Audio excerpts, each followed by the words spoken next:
الحمد لله القائل وإنك لعلى خلق عظيم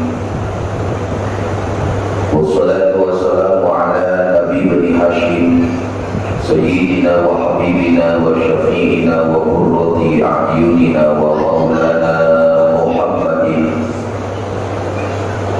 وعلى آله وصحبه أجمعين. أما بعد, yang sama-sama kita hormati dan kita muliakan para asatidz, para asatidzah, para hujjaj, para hujjiyah, segenap pengurus Masjid Jami'ul Yaqin alladzi lam yukarrismuhu, khusus kepada Ketua DKM Masjid Jami'ul Yaqin Bapak Ustaz Muhammad Santoso dan kita semua yang hadir, yang mudah-mudahan senantiasa selalu ada di dalam ridho dan maghfirah Allah Subhanahu wa taala. Puji syukur mari kita panjatkan kehadiran Allah. Salawat beserta salam senantiasa dawam kepada paduka alam yakni Habibana al-Karim Muhammad sallallahu alaihi wa alihi wa sahbihi wasallam, kepada para keluarganya, para sahabatnya, para tabi'in, para tabi'in sampai kita selalu umatnya. Mudah-mudahan di yaumil qiyamah nanti kita mendapatkan syafa'atul uzma Rasulullah sallallahu alaihi wasallam. Hadirin wal hadirat, jamaah yang dimuliakan Allah. Seperti biasa, sebelum kita lanjutkan kembali kajian taklim tafsir Al-Quran yang Karim, terlebih dahulu marilah kita bertawassul kepada sahibul kitab, bermohon dan berdoa kepada Allah. Mudah-mudahan ini jadi wasilah iman dan Islam kita senantiasa ditetapkan oleh Allah Subhanahu wa taala. A'udzu billahi minasyaitonir rajim.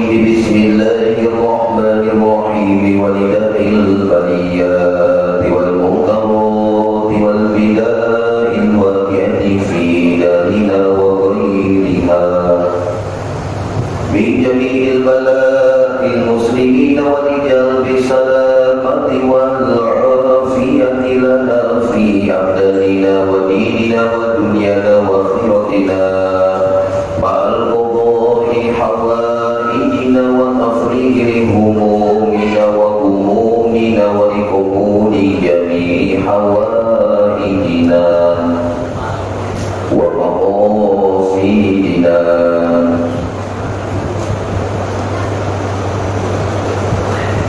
Biridhoka ya Allah, ya Allah, ya Allah, bihaqqil Fatihah. A'udzu billahi minasyaitonir rajim. Bismillahirrahmanirrahim. Alhamdulillahi rabbil alamin, arrahmanir rahim, maliki yaumiddin. Iyyaka na'budu wa iyyaka nasta'in. Ihdinas siratal mustaqim. Siratal ladzina an'amta 'alaihim ghairil maghdubi 'alaihim waladdallin.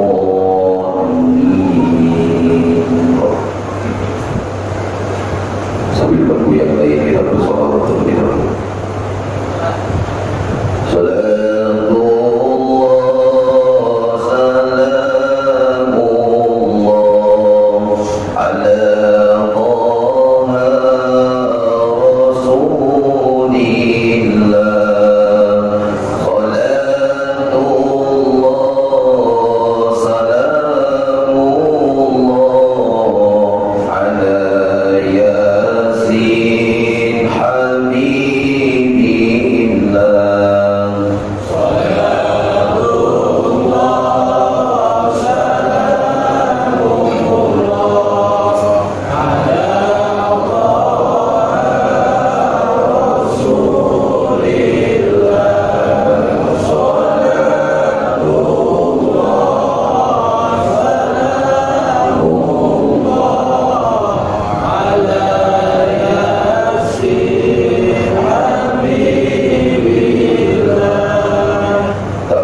إلهي سلم الأمة من الآفات والنقمة ومن هم ومن غمة بأبي البدر يا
Alhamdulillah wa syukurillah ala ni'matillah.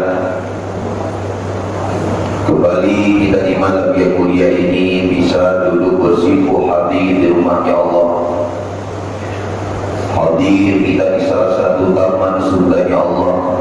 Mudah-mudahan ini jadi wasilah di yaumil qiyamah. Allah mempermudah langkah kaki kita menuju surganya Allah Subhanahu wa taala. Hadirin wal hadirat, ibu bapak jamaah yang dimuliakan Allah, melanjutkan kajian tafsir Al-Quran masih di dalam surat Al-Baqarah pada ayat 222. Asbabun nuzul, sebab diturunkan ini ayat.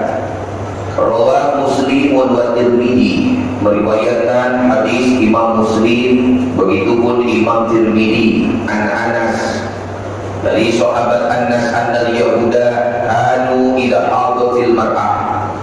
Orang-orang Yahudi bukti mereka di mana istrinya dalam keadaan haid. Minhum lam yu'akiluha wa lam yujami'uha fil buyut. Ternyata mereka kalau istrinya sedang haid, mereka tak mau makan dengan istrinya. Walam yujami'u, mereka pun tak mau berkumpul dengan istrinya dalam satu rumah, diusir dia. Ayo, itu orang Yahudi, Pak. Nah, melihat kelakuan demikian, pasalah ashabun Nabi. Ada sahabat Nabi nanya Rasulullah. Siapa sahabat Nabi tersebut? Thabit bin Dahdah.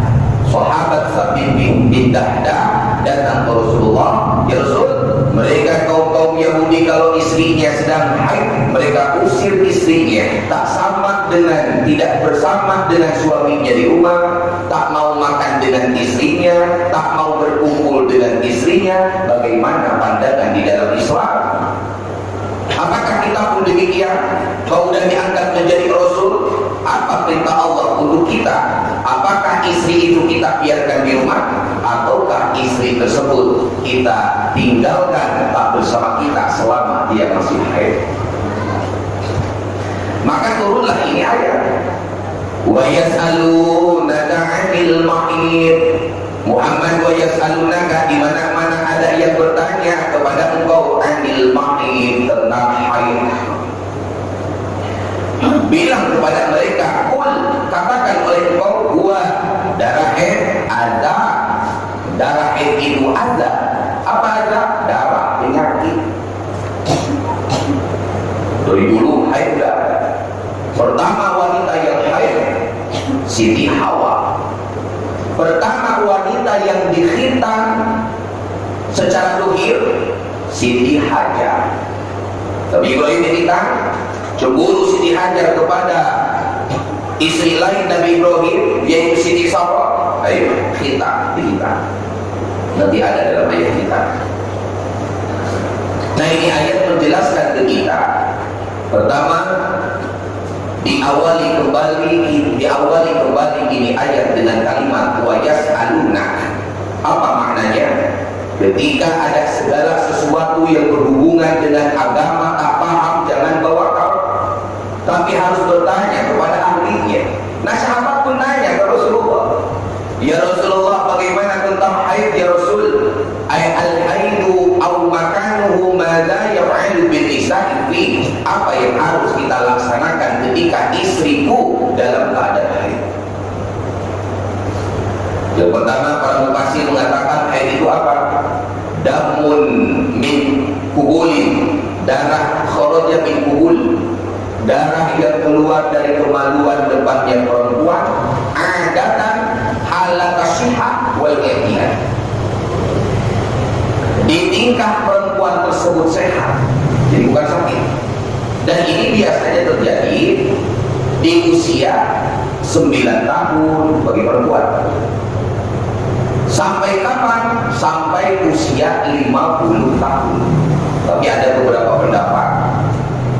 Kalau terjadi ada perempuan yang mengeluarkan darah dari kemaluannya di usia sobi, apakah 2 tahun, apakah 3 tahun, mungkin 4 tahun, hingga sampai matainal isnatai, hingga sampai usianya 12 tahun, maka itu tidak disebut haid pandangan ulama ahli tafsir. Oh, jadi kalau belum sampai 12 tahun haid keluar darah tidak haid, tidak. Tapi pandangan ulama ahli fikih, makna daripada haid sempurna itu perempuan kalau sudah usia 9 tahun. Kalau keluar itu darah usia 9 tahun, hitungan hijriah, bukan hitungan masehi, dalam 1 tahun kurang 11 hari. Nah, sehingga kalau perempuan, anak kita yang perempuan, pertama catat kalau dia lahir kalender hijriah, jangan masehi. Anak lahir, terus tanggal berapa lagi? Tanggal 18 Januari. Tapi yang bagus apa? Pas lahir 18 Muharram. Itu. Kalau sekarang kan ya, bulan hijriahnya pun nggak tahu ya. Kalau Ramadan, apa ini? Harus seperti itu. sehingga nanti dia bisa menghitung ketika anak itu mengeluarkan darah. Nah, usiamu berapa tahun? 8 tahun 11 bulan 19 hari. Ya. 19. Nah, kurang lebih lah 8 tahun 11 bulan. Nah, kalau mengeluarkan darah, maka disebutlah darahnya tersebut darah haid. Itu yang muhkamah yang diambil di dalam saluran mazhab Imam Syafi'i. Tapi kalau misalnya keluar ada usia berapa? Usia 50 tahun. Wa amama fawqal khamsina ila sittina, perempuan yang mengeluarkan darah di usia 50 tahun ila sittina, hingga sampai usia 60 tahun, 61 sampai dia meninggal. Usia 50 tahun mengeluarkan darah. Lalu bagaimana? Maka kalau bagi perempuan yang dimana perempuan tersebut mengeluarkan darah di usia lebih daripada 50 tahun, yus'alun nisa'ul anifah, dia dipanggil dengan nama nisa'ul anifah, bukan darah haid. Tapi, ada tapinya nih. Tapinya apa? Pusing amat. Paling kulna innahu haidun, kan haidun. Kalau ternyata darahnya itu satu, warnanya warna darah haid yang biasa. Apa warnanya? Hijau. Warnanya apa? Merah atau hitam-hitaman. Ibu-ibu yang usia 50 tahun lalu mengeluarkan darah, warna darahnya merah hitam, masuk mikdar alkohol. Mana mikdar alkohol? 24 jam 1 jam. Karena darah itu gak semuanya ngalir terus, Pak. Netes, setiap detik netes, mati dia. Enggak. Ada nggak netesnya? Kadang dari jam 12 siang 10 menit nggak netes lagi. Terus netes-netes, datang dohor, datang asar, atau datang maghrib. Cara hitung haid yang gampang nih. Cara hitung haid yang gampang, ini darah haid apa darah istihadah? Kalau 24 jam mencapai 1 jam haid, walaupun itu usia udah lebih 50 tahun. Contoh, jam 12 keluar darah haid. Ini darah haid keluar hingga sampai jam 1 siang. Udah 1 jam belum? Walaupun dari jam 1 siang kembali ke jam 12 siang lagi tidak keluar darah, tetapi dihukumi hukum haid. Tak boleh sholat, tak boleh datang ke masjid, tak boleh dia nanti di mana melaksanakan tawaf dan lain sebagainya karena dosa. Tidak boleh. Nah, ini jadi sebab kenapa perempuan itu ternyata paling banyak di neraka gara-garanya haid. Gara-gara haid perempuan, aku mau sholat, jangan kerajinan, sholatnya laknat, rukunya laknat, datang dia sujud, dilaknat oleh Allah. Maka kata Siti Aisyah, Nabi SAW bersabda, kunna nu'maru biqada'is shaum, kami oleh Rasul diperintah untuk mengqada puasa, wala nu'maru biqada'is shalat, kami tidak diperintah oleh Nabi untuk mengqada salat. Jadi salatnya enggak qada, kan? Kalau tak perlu tapi bebas saya nggak sholat, bebas tak sholat. Tapi walaupun tak sholat, maka pahala yang waktu dia suci biasa dilaksanakan, semuanya Allah kasih gratis tanpa dikurangi sedikit. Biasanya dia puasa Senin Kamis dikasih, mantap. Biasanya dia rajin melaksanakan sholat dikasih. Apalagi kalau sambil dia setiap hari itu apa? Baca tasbih, baca tahmid. Rata-rata jarang perempuan kayak bisil. Ayo, betul ya? Nyukur rambut, apa lagi? Kuku, gunting kuku. Padahal itu kalau perempuan haid luar biasanya apa? Makanya banyak laki-laki di akhir zaman pengen menjadi perempuan. Setetes darahnya itu akan menggugurkan 10 dosa di hadapan Allah. 1 tetes darahnya. Bapak nggak ada, Bapak jangan ngelamun. Perempuan ada men, kalau di kita mencret lah. Kalau di perempuan men. Laki-laki kan, perempuan itu setiap keluar 1 tetes, 10 pahala, 10 derajat, 10 keburukan dihapus oleh Allah. Maka kalau ibu-ibu pengen semua dosanya dihapus, semua jibruk, paling suaminya kebijan buat, ini buat mulu, nyari lagi buat. Karena kata Nabi, ma min imra'atin tu'idu illa kana haiduha. Tidaklah seorang wanita yang haid kecuali bukti dari haidnya tersebut kafaratan, itu akan jadi kifarah penggugur 5 maqami dunubiha, dari seluruh dosa-dosa yang sudah lalu. Dosa-dosa yang lalu ketika dia mengeluarkan darah haid. dihapus oleh Allah. Pahala Allah kasih dari kebiasaannya. Kalau dia suka sholat, akhirnya tak sholat, maka dia Allah kasih pahala. Tapi kalau biasanya tak sholat, apa yang mau dikasih pahala? Enggak. Nah ini maka penting khususnya bagi seorang suami. Maka kita masalah haid itu masalah muskilah dalam fikih, bukan masalah yang mudah. Sampai ada satu kitab, nama kitab itu khusus menjelaskan tentang haid. Sampai istihad yang agak sulit pandangan Imam Syafi'i haid. Sampai datang ke Mesir, nanya ke perempuan Imam Syafi'i, bagaimana darah haid? Ada kadang berkuning-kuningan, merahnya merah jambu, ada kadang coklat, ada merahnya merah biasa, ada merah hati, ada merah ampela. Nanti kan ada, berarti ampela juga ada. Nah ini, nah bagi perempuan yang memang dia nyatanya dalam keadaan haid, au makanahu mada yam'inu bin saifi, ada beberapa yang memang tak boleh dilaksanakan. Nah ini khususnya bagi seorang ayah. Seorang ayah, kenapa di dalam Islam wajib seorang ayah atau seorang ibu wa yu'maru mumayyizun wa yu'maru du siban dzakarun au unsa mumayyiz. Orang tua yang memiliki anak itu udah tamyiz, maka wajib kalau dia perempuan kasih kabar tentang masalah itu. Nah, usiamu berapa? Usia saya 7 tahun, oh 7 tahun, awas. Nah, nanti kalau misalnya berdarah kemaluanmu, kalau udah usia 9 tahun, itu haid. Kabar? Maka bukan hanya masalah tentang toharoh haid, begitupun yang berhubungan dengannya, mandinya. Hati-hati. Mandinya harus benar. Kalau perempuan mandi setelah haidnya nggak benar, disamakan dengan mandi biasa. Lalu bagaimana kalau dia datang ke masjid? Haram, karena junubnya tidak sah, mandi besarnya tidak sah. Dikala datang ke masjid melangkah, bukan dapat pahala, akan tetapi mendapatkan dosa. Maka orang tua mengabarkan itu yang wajib. Begitupun anak yang laki-laki, perempuan usia 7 tahun, anak laki-laki tanya, kalau udah usia 7 tahun, udah agak tegas orang tua kan lagi. Nah, awas sholat, walau kotokan, walaupun kotor, bisyaratin, walaupun dengan syarat-syarat. 7 tahun mulai, nah sholat, awas jangan sampai sholat, jangan sampai nggak sholat, udah beres. Tentang syarat-syarat, nih baca Fatihah seperti ini, berlaku. Walaupun dia belum wajib untuk melaksanakan ibadah, belum wajib dia sholat, tapi kewajiban bagi orang tua untuk mengajarkan anak itu di usia 7 tahun. Bukan nyuruh sholat ke anak itu usia udah tua. Saya bingung ini, anak saya susah amat sholat. Kenapa susah? Susah malah ngajak berantem mas Ustaz. Emang usia berapa? 47 tahun. Nyuruh anak sholat 47 tahun, untung bapak nggak ditarik juga. Ada didikan dalam Islam 7 tahun. 7 tahun.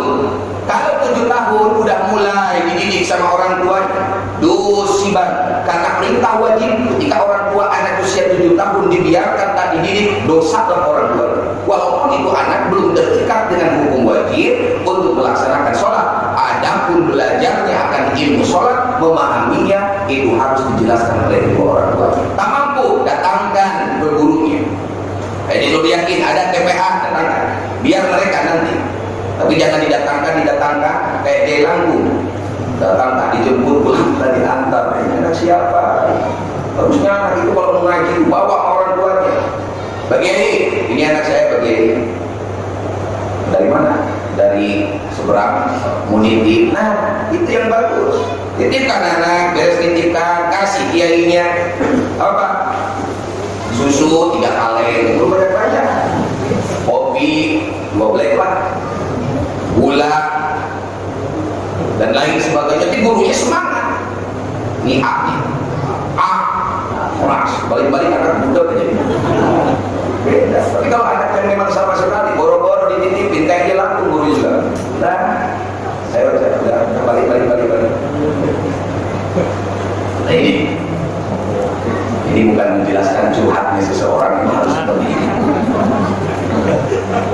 Usia berapa? Usia 7 tahun. Anak laki-laki 7 tahun, anak perempuan 7 tahun. Jadi kalau udah 7 tahun, bahkan 10 tahun pukul. Apa kata Nabi? Di mana-mana anak idza balagha sab'a sinina murru as-sabi perintahkanlah oleh kalian semua secara wajib as-sobi, anak-anak sobi itu bocah usia 7.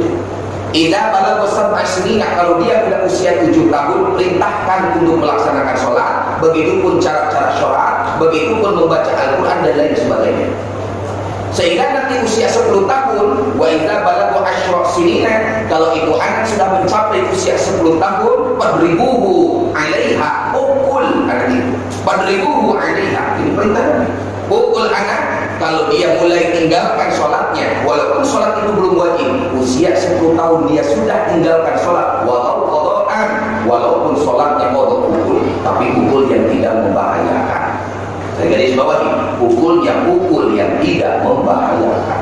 Jangan pukul anak sablon amat orang tua, cincin 5 di sini, darah, wah, bonyok, anak-anak gua terserah gua lah, salah, bukan seperti.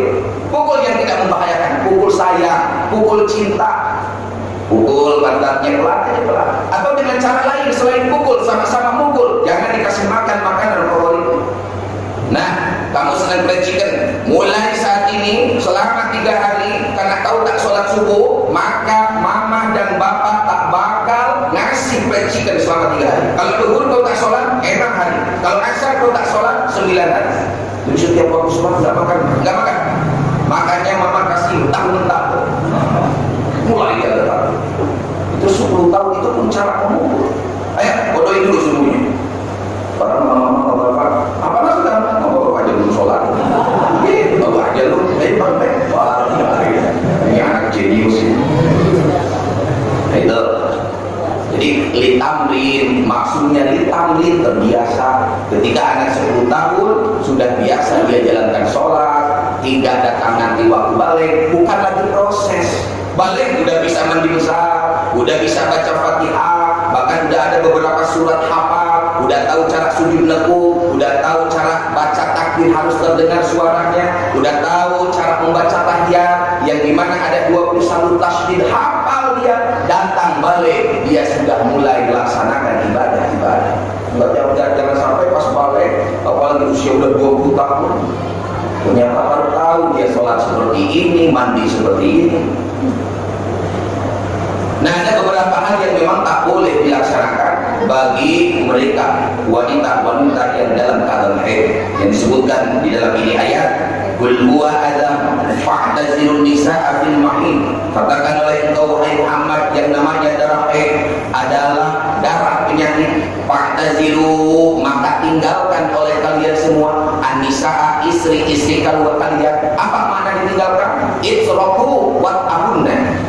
Yang ditinggalkan adalah melaksanakan hubungan badan, bukan ditinggalkan istrinya. Golongan Yahudi dia meninggalkan secara mutlak, tapi di dalam Islam tidak. Maka perempuan tersebut tetap di rumah kita, tapi tinggalkan melaksanakan hubungan badan. Bapak sabar dikit lah, 7 hari, wah 15 hari besar, paling lama 15 hari. Kalau lebih 15 hari, bohong. Bapak jangan tertipu, karena darah paling lama itu 15 hari. Apalagi sebulan 3 kali, bohong. Paling lama 15 hari, itu paling lama. Selain 15 hari, ambil kemanfaatan. Fa'tazilun nisa fil mahid, tapi ketika dia lulus dalam keadaan benar-benar haid, israf buat tahunna, tak boleh. Walaupun ditakdirkan jadi oleh Allah ini anak, wallahu a'lam bishawab, ada perbedaan. Begitupun wala taqrabuhunna, janganlah kalian mendekati istri-istri kalian berjimat dengan hal-hal yang bisa timbul nafsu. Kalau istilahnya, jangan sampai kita, bukan berarti cuek, bukan. Lalu bagaimana? Kalau menyentuh hal yang memang dilarang, yang ada hal yang dilarang, dari mulai pusat hingga sampai itu, ini bukan berarti membuka hal yang memang disebut apa ini? Hal yang vulgar. Emang seperti ini ayatnya. Kalau nggak disebutkan seperti ini, kita bakal paham kita. Antara lutut hingga pusat, tutuplah. Artinya apa? Jangan diambil manfaat, jangan diambil intifak. Adapun dari pusat ke atas, tak masalah. Dari lutut ke bawah, jempol kakinya boleh melompat. Bapak misalnya, lah, nggak ada permen, itu jadi permen nggak apa-apa. Ini tak boleh sehingga dia benar-benar dalam keadaan suci. Dan selama ini perempuan memang ada dalam keadaan haid, ada beberapa larangan, bahkan jumlahnya mencapai 10. Pertama, perempuan yang haid tidak boleh dia menjalankan sholat kecuali dia ternyata datang dohor, selesai azan dohor atau masuk di waktu dohor jam 1 haid keluar, dia belum sholat duhur, maka duhur di situ hukumnya wajib. Adapun asar tak wajib. Ini perempuan jam berapa haid? Jam 11 siang. Apakah duhurnya wajib sholat? Tidak. Ini perempuan keluar haid jam berapa? Jam 12 lebih 10 menit. Sedangkan azan duhur itu jam 12 pas. Dia belum sholat. Yang jadi masalah ini, apakah wajib diqadha oleh si perempuan tadi? Wajib. Karena sudah masuk waktu haid, ternyata dia belum melaksanakan sholat. Adapun puasa Ramadan tetap berbeda dengan sholat. Bulan kemarin itu Isya. Kalau datangnya bulan Ramadan, maka dia tersebut selama haid dilarang melaksanakan puasa, tapi wajib untuk mengqadha. Ayaman ma'dudat terserah. Ada di bulan Muharram silakan, boleh di bulan Rajab mangga, boleh di bulan Syaban silakan 6 hari, 7 hari atau 15 hari. Adapun sholatnya tidak wajib untuk diqadha kecuali haid yang keluar darah tersebut setelah masuknya waktu sholat, maka ini wajib diqadha. Kalau tak diqadha jadi hutang di yaumil qiyamah. Kalau sampai meninggal dunia tak mengqadha dia sholatnya itu, satu waktu 500 tahun dia disimpan di dalam neraka. Ulama itu mengatakan paling banyak perempuan yang memang nyata di neraka gara-gara salah satunya di sini. Masalah haidnya dia tak paham. Ini haid apa istihadhah, ini haid apa istihadhah. Kalau istihadhah kan mau tak mau harus sholat. Tapi haid haram. Kalau itu nyatanya misalnya haid, dia sholat haram. Kalau nyatanya itu istihadhah, dia tak sholat haram. Dia menjadikan sebab kenapa perempuan membunuh itu di dalam neraka. Tapi insya Allah ibu-ibu jemaah Nurul Yakin termasuk wanita-wanita sholihah yang bakal masuk ke dalam surganya Allah Subhanahu wa Ta'ala. Senang gitu. Dia senang gitu. Nah ini itu salat boleh. Selain salat apa yang tak boleh? Tawaf. Maka ada di kita itu satu alat, satu obat untuk mencegah haid. Haidnya dicegah biar enggak. Boleh. Kenapa? Darurat. Ad-darar yujalu. Darurat itu hal yang tadinya dilarang dibolehkan. Apa kata Nabi? La darar wa la dirar fi Islam. Islam itu mudah, Islam itu enak, tak ada yang berat di dalam Islam. Bu'istu bil hadaf yang samha. Aku diutus oleh Allah membawa agama yang ringan. Kalau terjadi jamaah Nurul Yakin ada yang berangkat haji, mudah-mudahan semuanya bisa berangkat haji. Jangan amin doang. Nabung, nggak ada niat, oke, nggak ada duit juga kalau nggak ada niat nggak bisa intinya niat. Kalau udah nabung kita enak. Saya mau nabung, berapa nabungnya? Pertama 25.500.000 simpan. Berapa berangkatnya? Mungkin 10 tahun, mungkin 15 tahun. Setiap tahun pahala haji dia dapat. Itu sepakat ulama. Innamal a'malu binniyat. An-niyat khairun min amaliha. Niat itu lebih bagus dari amalnya. Setiap tahun yang udah daftar tapi belum berangkat, dia udah dapat pahala haji. Gugur kewajibannya ketika meninggal dunia, dia sudah dinobatkan orang yang sudah melaksanakan haji sebab daftar. Karena kita nggak bisa berangkat langsung. Udah proses bertahun-tahun, selesai proses. Apalagi sekarang ada yang bilang 2 tahun, ada yang bilang 1 tahun nggak bisa berangkat, kecuali ibu bapak sudah pernah mimpi naik haji. Kalau udah mimpi naik haji itu salah satu mimpi yang nggak bisa diseparang siapa. Mimpi Nabi, mimpi guru, mimpi yang kuat itu naik haji. Saya berangkat haji wukuf di padang Arafah, sambil nangis, pas bangun nangis, boleh gitu.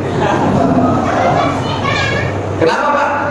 Saya tadi mimpi naik haji. Oh, ibu itu waktu pengajian malam minggu. Kalau Bapak udah mimpi naik haji, berarti Bapak sudah boleh dipanggil Pak Haji. Datang surat undangan nikah tak mau hadir. Kenapa? Namanya gak ada haknya. Ini mana haji? Bapak kapan berangkatnya? Mimpi ya udah. Ayo simpan, gak disimpan aku tak datang. Ya Allah, motor nih orang. Padahal pahalanya gak usah lah dicapai.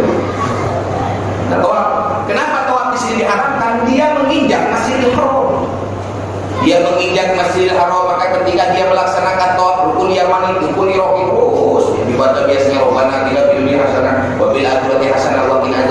Bedanya tawaf dan sholat sama-sama harus punya wudu. Tapi kalau batal sholat, batal semuanya. Kalau tawaf tidak. Orang melaksanakan sholat detik-detik akhir, oh dia udah tahan, aduh udah gak tahan, sebelum salam pertama, belum salam pertama, belum beres, masih hidayah, nunggu Pak Nudin salam doang. Pak Nudin lama amat ini baca salamnya, dia udah tahan, akhirnya jelas ya. Ternyata bukan anginnya saja yang keluar, komandannya pun keluar, mencret. Lalu bagaimana keluar? Sholatnya batal. Lalu ngulanginya langsung dia tahiyat, kagak ngulang dari takbiratul ihram. Tapi kalau lagi tawaf tidak. Ketika tawaf, mundur 1, 2, 3, 4, 5, batal dia. Maka wudu lanjutkan 6, 7, selesai. Beda dengan tawaf. Nah, orang yang melaksanakan tawaf, apakah tawaf wajib seperti umroh pertama, tawaf wajib, atau melaksanakan tawaf sunnah? Tawaf sunnah bisa 40 kali, 41. Wah, betul-betul gitu.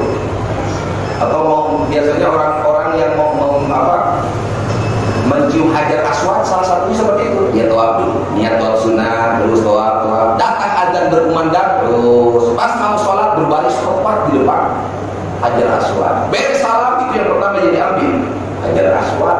Wow, ada yang cium hajar aswad, ada yang salah cium dia. Malah cium orang Afrika. Kira-kira hajar aswad. Ya, padahal itu ibu enak, bapak-bapak yang enak. Ibu-ibu nggak perlu maksain. Ya Allah, saya sedih sekali nggak bisa diapain. Maksakan, hukumnya sunnah, urusannya mati. Datang ke rumah, lihat suami, cium suami, pahalanya sama dengan mencium hajar aswad. Hajar aswad 1 kali cium 70 dosa digugurkan. Nah, gitu. Tapi dengan penuh cinta dan kasih sayang, jangan dipaksakan. Kalau mau nggak ngaji tadi, kalau nggak mau cium. Tapi penuh cinta, apalagi kulitnya memang hitam, udah aja hajar aswad. Gak perlu lama-lama, sehari kalau 186 kali aja. Itu istri mencium suami, hajar aswad udah berapa kali? Karena beratnya, soalnya taruhannya nyawa. Maka di akhir zaman, bagi yang susah, cukup suaminya. Atau hanya bisa memandang, tak bisa melihat ke sono, ada pandangan. Seorang istri yang memandang suaminya dengan penuh cinta dan kasih sayang, pahalanya sama dengan memandang Ka'bah. Pandang, tapi penuh cinta dan kasih sayang. Kira jengkel. Lihat sini. Lu kalau bulan ini ngasih gua goceng lagi, awas. Jengkel. Nah, selain itu apa lagi? Masul mushaf, memegang mushaf.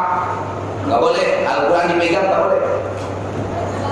Kenapa tak boleh? Kalau dia posisinya dalam keadaan haid. Tak boleh dia memegang Al-Quran. Tapi ada dalam hikmah. Dalam hikmah yang memang kalau yakin dia, walaupun sebagian mengatakan qauli lil hajat. Di depan Imam Nawawi dalam Tibyan pun ada lil hajat. Wa ghairi dzalika min al-adhkar lil junub wal haid. Fa'in amanathu, apabila seorang wanita amanathu, dia ada bisa merasa aman, bisa dia merasa aman dari darah haidnya, karena laha al-ubur lakin ma'al karoha. Boleh dia datang ke masjid al-ubur lakin ma'al karoha, yang penting yakin aman. Karena kalau dulu itu bukan dengan alat seperti sekarang. Kata ulama sebagian seperti itu. Dulu dengan apa lah? Enggak ada alat apa?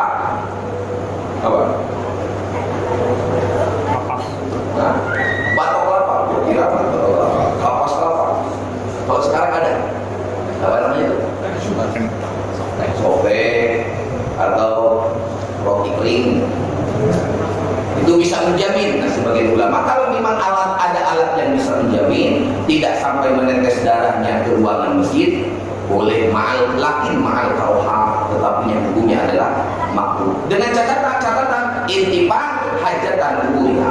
Ada hajat, ada kebutuhan. Apa kebutuhannya? Misalnya kebutuhannya yang memang dia mau tak mau harus di masjid, apapun itu.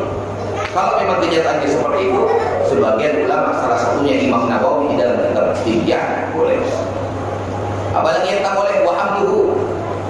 Tadi wamasul mushaf, megang mushaf. Wahamluhu, membawa mushaf, tak boleh. Megang bawa beda.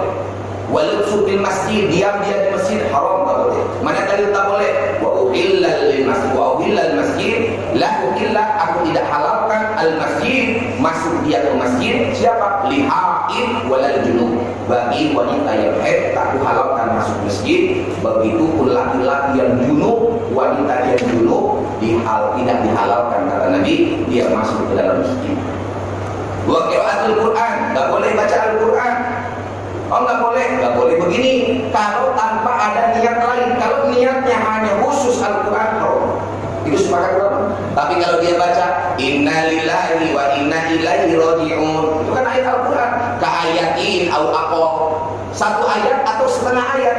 Alladzina idza asabatu musibah qalu inna lillahi wa inna ilaihi raji'un, baru satu ayat dipotong, ada yang meninggal, inna lillahi wa inna ilaihi raji'un, hanya separuh. Lalu bagaimana? Ini perempuan ketika ada yang meninggal dunia dia bacakan inna lillahi wa inna ilaihi raji'un tanpa ada niat ya. Terus ada niat dalam hati, niat apa? Sejak pikir. Tapi ada sebagian pendapat lagi mengatakan selama memang dia ini orangnya sebagai penghafal Quran tahfiz. Bagi tahfiz, ibu-ibu itu kan tahfiz semuanya hafal 30 juz Al-Quranul Karim. Bagi yang tahfiz, kalau satu minggu dia tak hafal bisa lupa, diperbolehkan tanpa menghidap. Bahkan jangankan hanya di dalam hati, dilisankan pun boleh. Tapi Imam Nawawi mengatakan gak bisa kalau dilisankan, tapi jarobil qalbi, jalankan bacaannya dengan qalbi. Dia tanpa melawan. Bagi wanita yang memang dia itu penghafal Al-Quranul Karim. Atau ibu-ibu misalnya selama 7 hari pas saya membaca kulhu, kalau niatnya zikir boleh. Saya nggak bisa kemana-mana, sholat nggak bisa, mau zikir aja sekalian baca kulhu. Mau atakah, apa atakah? Atakah sugro, atakah kubro. Kalau atakah sugro, la ilaha illallah 70.000. Kalau atakah sugro, kulhu Allah seumur hidup 100.000. Lihat dalam kitab Majmu, dalam hadis apa kata Nabi, orang yang di dunianya bisa hatam atakah kubro 100.000 membaca kulhu, maka haramallahu jasadahu 'alan nar, Allah haramkan jasadnya masuk neraka. Baca, niatkan, tidur boleh.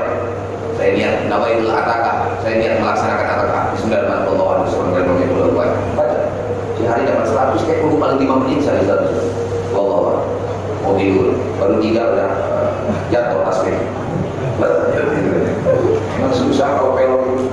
Soalnya ngepel molor. Puasa tak boleh. Tolak begitu pun tolak tak boleh.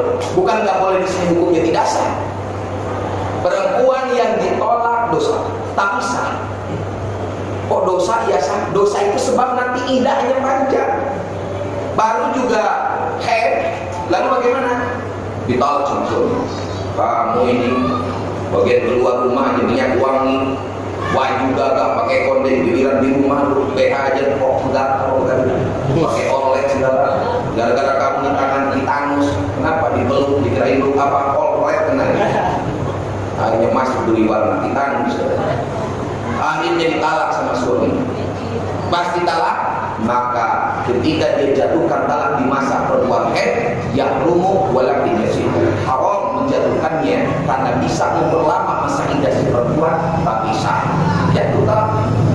Kecuali ada poin, aku jatuhkan talak kepada engkau, udah dalam posisi suci sah. Atau dalam hal lain, dalam musyawarah keluarga.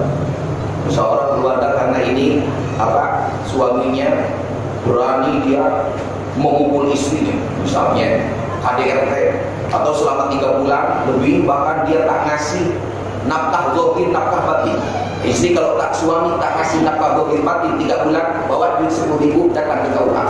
Nanti KUA yang pasang, Pak Kiai, Pak KUA, suami saya udah 3 bulan ini gak balik-balik, terus udah 3 bulan tak pernah kasih uang ke saya. Nafkah zahir, nafkah batin gak ada. Kamu ridho? Saya tak ridho. Terus bagaimana? Saya minta talak dia, tapi suami saya gak ada. Kasih duit 10.000 ke hakim, beres, nanti maka dipasah. Apa pasah itu? Pasah itu hakim dia memutuskan, talak aja di suami. Karena istri tak punya talak. Sejengkel apapun kepada suami, kalau suami tak ingin talak kan? Pak, udah bosan sama kamu. Kenapa bosan? Wah, dia ada orang lewat, cakep itu, mau kayak emang gue. Udah minta talak, bisa. Kata suami, enggak bakal aku jatuhkan. Kecuali khulu. Apa khulu? Memberi talak suami. Nah, boleh. Khulu. Gimana cara memberi talak suami? Minta misal suami, mak, kamu benar pengen talak dari saya? Pengen. Kalau kamu pengen beli talakku dengan maharku 4 kali lipat.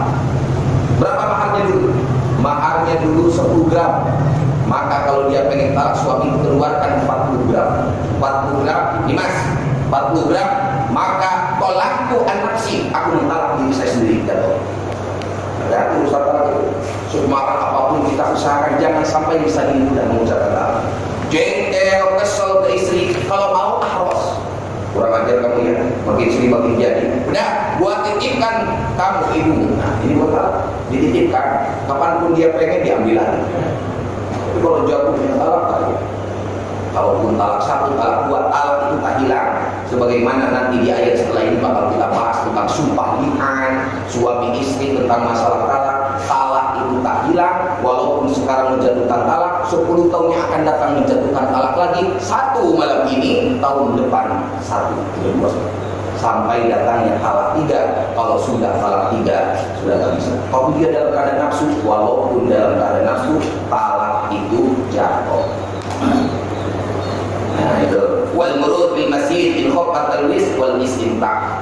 Salah satu yang haram datangnya dia ke masjid in khafat al-wis wal istimta', dan mengambil kesukaan atau melaksanakan hubungan badan. Ini salah satu atau 10 hal yang diharamkan bagi wanita-wanita yang haid. Tapi setelah dia bersih, maka kata Allah, "Faidza tatahharna fa'tuhunna." Dikala mereka sudah dalam keadaan suci, fa'tuhunna, datangi oleh kalian istri kalian, min haitsu amarakumullah, dari hal-hal, dari perkara-perkara yang sudah diperintahkan oleh Allah. Innallaha yuhibbut tawwabin wa yuhibbul mutatahhirin. Sesungguhnya Allah cinta dengan orang-orang yang bertaubat, dan Allah cinta dengan mereka yang selalu mensucikan dirinya. Selesai, jangan dinantikan. Bahkan kata Imam Mahamili, perempuan itu belum mandi tapi sudah melaksanakan hubungan badan dengan suaminya, padahal sudah bersih, haram. Kata siapa? Imam Mahamili, ditegaskan oleh Imam Sayyidi yang menguasai hadis 250.000. Maka yang bagus kalau kira-kira benar-benar suci, udah benar-benar bersih, segerakan mandi, jangan dinanti-nanti. Karena sudah ada nanti aja deh. Sedangkan kita tidak tahu, ya mungkin suaminya nunggu-nunggu, maka segerakan. Tidak disegerakan, kata Allah, Allah cinta dengan mereka yang taubat dan juga yang suka mensucikan diri. Mudah-mudahan Allah berikan kemudahan kita dalam melaksanakan taat, dalam melaksanakan ibadah, dan Allah jadikan keluarga-keluarga kita keluarga yang sakinah, mawaddah, warahmah, dan Allah berkahi kita dengan keturunan yang soleh dan solehah. Amin ya Allah ya Rabbal alamin. Wallahu a'lam bishawab. Ya Allah biha ya Allah biha ya Allah bi husnil khatimah ya Allah biha ya Allah biha ya Allah bi husnil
الرجيم بسم الله الرحمن الرحيم الحمد لله رب العالمين حمد الشاكر حمد العلم حمد الذي نعم ويكافئ مزيدا يا ربنا لك الحمد كما ينبغي لجلال وجهك الكريم وعظيم سلطانك اللهم صل على سيدنا محمد وعلى ال سيدنا محمد اللهم انا نسالك علما لدنيا وعملا صالحا ورزقا حلالا وخيرا كثيرا وشرا بعيدا برحمتك يا ارحم الراحمين اللهم لا تجعل فينا شقيا ولا محروما واجعل سيئاتنا سيئات من احببت ولا تجعل حسناتنا حسنات من ابغضت اللهم انا نسالك حسن الخاتمه اللهم انا نسالك حسن الخاتمه اللهم انا نسالك حسن الخاتمه ونعوذ بك من شر العاقبه وسوء الخاتمه ربنا تقبل منا انك انت السميع العليم وتب علينا انك انت التواب الرحيم